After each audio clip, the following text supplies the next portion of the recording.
Shalom bien-aimés dans le Seigneur. J'espère que vous allez bien.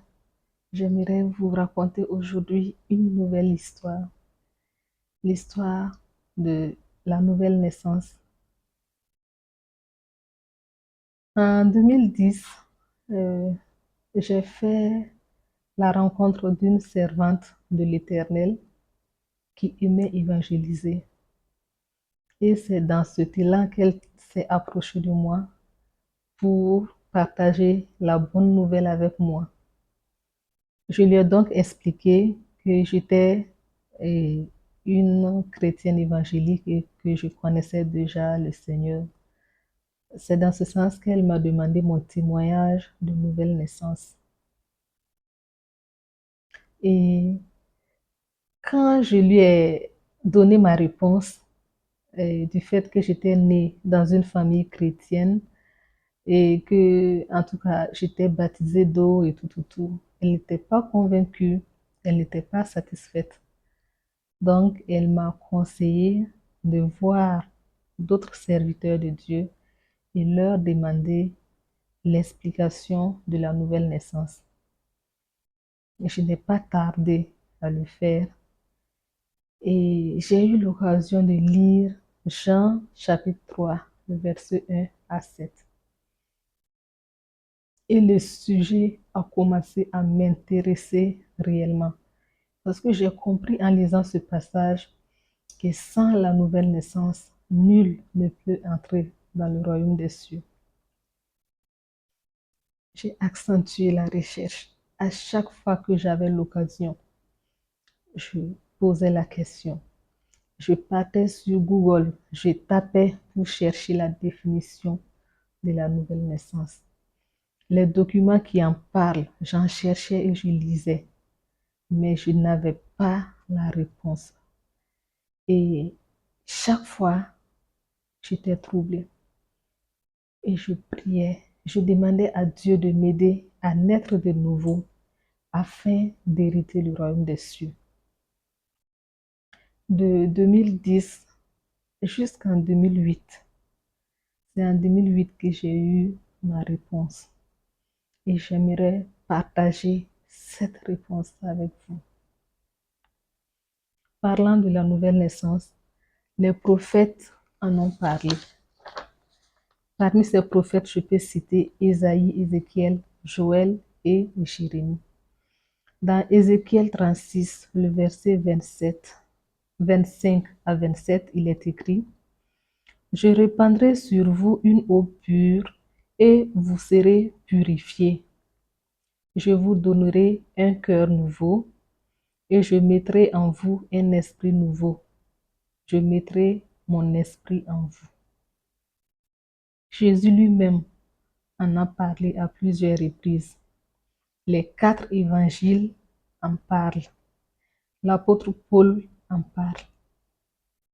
Le baptême du Saint-Esprit pour la nouvelle naissance, qu'est-ce que c'est? Un sujet très important et très essentiel pour tout enfant de Dieu. Si tu m'écoutes et tu ne t'es jamais posé la question à savoir si tu es né de nouveau, je t'invite à le faire.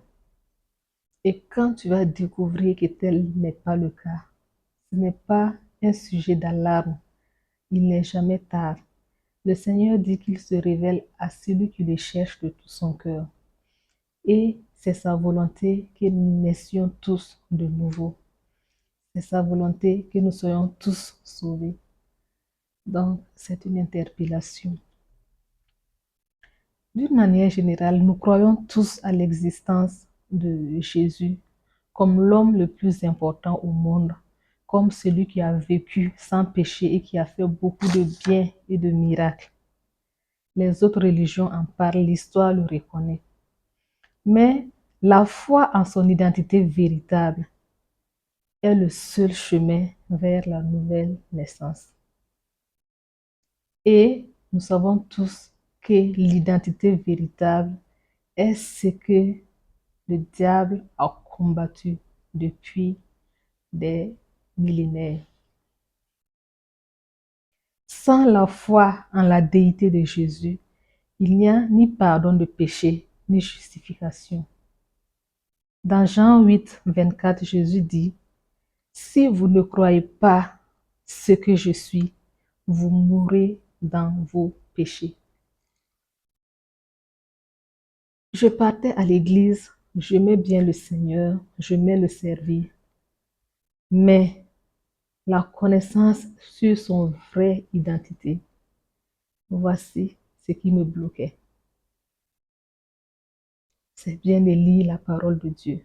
C'est bien de vouloir les mettre en application par nos propres forces. Mais sans l'Esprit de Dieu, il est impossible de marcher conformément à la volonté de Dieu.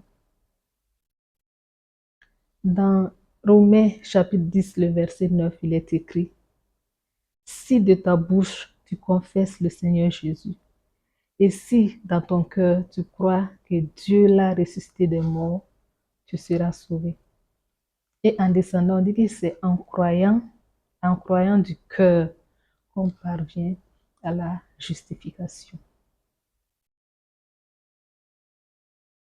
Croire que Jésus est Dieu et qu'il est réellement mort sur une croix par amour pour toi, qu'il est ressuscité au troisième jour et qu'il est monté au ciel. Et surtout qu'il revient bientôt pour chercher ceux qui ont cru en lui. Voilà ce qui fait de nous de nouvelles créatures. On ne peut pas croire au fait que Dieu lui-même a laissé son trône venir souffrir par amour pour nous. Et nous ne pouvons pas accepter cet amour et rester tel. Le sang du juste, le sang du Dieu de gloire, qui s'est humilié jusqu'à la mort de la croix. On ne peut pas réellement croire en cela sans être transformé. Depuis les temps anciens, Dieu a promis ces instants. Et ça a été réalisé à la Pentecôte, il y a environ 2000 ans. Et de ce jour à aujourd'hui, beaucoup d'enfants de Dieu ont expérimenté cette grâce et cette faveur d'être remplis de l'Esprit de Dieu. Sans l'Esprit de Dieu, il nous est impossible de connaître réellement qui est Dieu. Et sans son Esprit, il nous est impossible de marcher conformément à la volonté de Dieu. Parce que c'est le Saint-Esprit lui-même qui nous révèle le péché. Personnellement, je n'avais pas la révélation du péché. Je pensais que j'étais sainte parce que je regardais les 10 commandements et je m'en glorifiais parce que je me disais que ça, je ne le fais pas, ça, je ne le fais pas, ça, je ne le fais pas. Mais j'avais un problème de colère et de pardon. Je pouvais faire un mois sans adresser la parole à quelqu'un avec qui nous sommes permanemment ensemble parce que tu m'as offensé. Je ne savais pas que c'était un péché.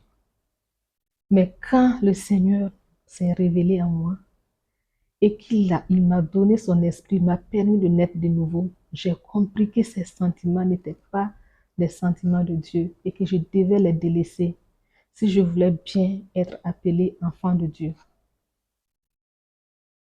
Jean 1,12 nous dit que c'est en croyant qu'on devient enfant de Dieu. C'est par la foi que nous devenons enfants de Dieu. La foi en Jésus, la foi en la déité de Jésus. Ma prière est que le Seigneur nous aide, que son esprit nous guide et qu'il nous conduit jour après jour sur le droit chemin dans sa vérité. J'aimerais remercier à la fin de cette vidéo tous mes abonnés. Vous qui avez accepté m'encourager, m'accompagner, je vous dis merci et je prie que le Seigneur vous bénisse et pourvoie à tous vos besoins. Pour ceux qui ne sont pas encore abonnés, je vous invite à le faire pour recevoir les jours à venir des vidéos, des messages édifiants. Demeurez bénis.